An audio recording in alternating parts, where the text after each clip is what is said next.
This is Diana Sullivan in Austin, Texas. I'm a knitting teacher, and this is my brand new Tru-Knit circular sock machine. I'm very happy with mine, and I just posted a very positive review.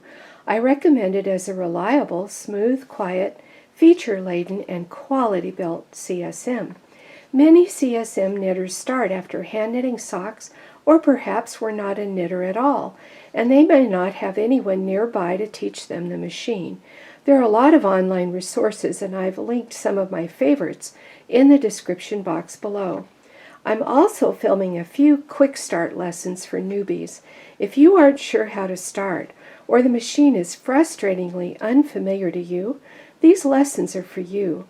I hope to give you a great start and some early confidence using your CSM. What I have in my lap is an inside-out sock. See, over here's the hem, and then here's the heel, and here's the toe. But there's a big gaping hole in the toe. We've got to sew that together. And it's possible to do a Kitchener graft here, and you won't even be able to feel the seam. You might be able to see it, but gradually as you practice this, you'll get to where people can't even find where you sewed the toe together. Now, I like to do it from the wrong side. That's why my sock is inside out. You need a tapestry needle. This is a yarn sewing needle. People use them for needlepoint and other embroidery. They have a blunt end. And you thread this long piece of yarn that you saved when you cut your toe yarn. You saved it for sewing up. So you thread that in the needle. And now let's start doing the stitching. Now, my yarn is coming from right here, and I'm going to put my needle in this loop. The loop is surrounded by red waste yarn. I'm going to close the big wide lips of the hole, which is appropriate with my bright red waste yarn, and I'm going to go straight across through this loop on the other side. Now I draw this up. I draw it up not super tight, but just enough to fold it closed. And now I'm going to go to the next stitch. Over on this side, I came out here, and I'm on the side away from me. I'm going next door to this stitch, putting my needle in that stitch, coming back to the stitch I already sewed in. So I went to a new stitch across the street, then I came back to my house, the stitch I already sewed in, and I draw that up. Now watch how much I draw it up. It's a gentle process. I draw it so it's closed. I don't draw it so it's tight. This mimics a row of knitting. I can almost do this by feel, and you'll get there too. Now, on my side of the street, I came out of this stitch. I'm going next door. On my side of the street, going in a new stitch, cross the street into an old stitch. And I draw that up. Notice that when I go up to the new house, and then I go to cross the street to the old stitch, notice that I go straight from loop to loop. And I'll draw that one up. I'll do a few more while I talk you through it, and if you get bored with it, well, skip ahead, but some people like to see it a few times. Next door, new stitch. Cross the street to the previously used stitch. Close that up. And I give it a little tug, and look, it immediately starts to open because the yarn's got a little bounce to it. Now I've gone next door to the next new stitch, going across to the previously used stitch. Now one tricky thing is, you can see my color of my yarn was changing. It's a self-striping yarn. So now I have to just look a little more closely because I have the darker stitches over on this side. So I'm getting a purple stitch, crossing the street, and getting that light blue stitch, but it's the stitch I used before. So always go next door to a new, across to an old, each time. The direction the yarn goes, if you look at it, if you study it, the yarn I'm putting in there as I sew is like Christmas ribbon candy.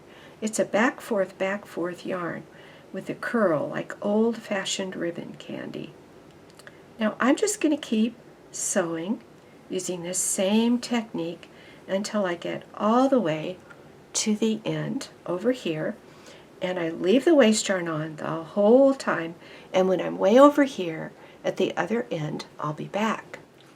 Here I am coming up on the far end of that toe, and the one thing that I mess up once in a while on toes is I'll miss one of these stitches. So what I like to do is kind of shove the waste yarn up, which opens this all out so I can see everything and make sure I get every single stitch.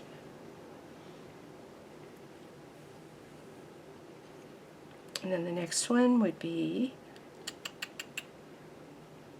picking around here, pulling it open. Yep, it's this one right here. Do you see it? And then it's going to go here, new stitch, old stitch. Then this one right here. It's kind of hiding in there. But this is my next door neighbor now, over here. I pulled it out a little with my needle.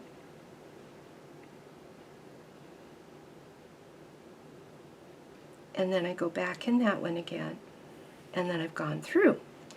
I'm going to leave this yarn dangling now that I've stitched all those. I'm going to hide the ends after I unravel the waste yarn. So I turn my sock right side out for now, and it has this funny mouth thingy. Fish lips, huh? On my sock? Gee, that gives me weird ideas, but anyway, we're not knitting a fish, we're knitting a sock. And I'm going to unravel this waste yarn. This waste yarn can be reused. If you are a thrifty soul, save the waste yarn. However, they send a whole pound of waste yarn with your machine. The red yarn I'm using is some old scraps of mine. I haven't even gotten into their pound yet. So there we go, I have a sewed up toe, but I still need to hide the ends. So let's flip it back around.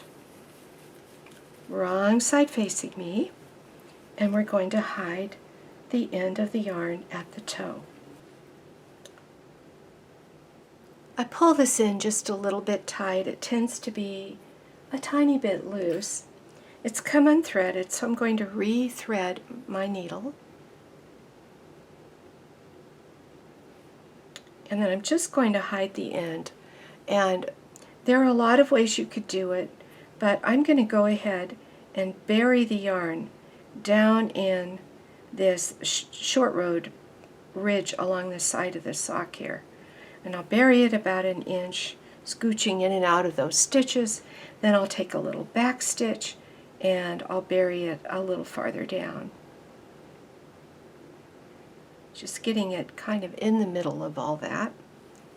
Then I can trim the yarn close, and we have a finished sock. This is the sock from the book, the Tru-Knit hemmed sock. Now, I'm not recommending you start right out of the box making a sock. So here's the Tru-Knit hem sock in my lap,